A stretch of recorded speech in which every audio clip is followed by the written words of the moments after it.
Story entitled Nasaan Ka, Elisa?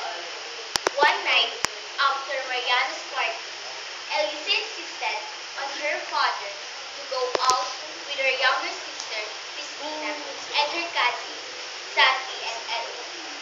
They went to a local club where they were having great parties.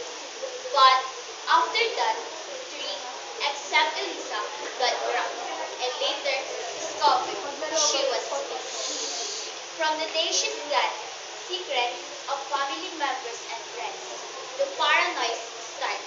History from the past lives that's supposed to be buried gradually unfold.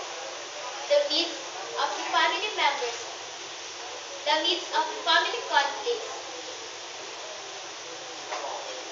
Many suspects came to light, among them family members.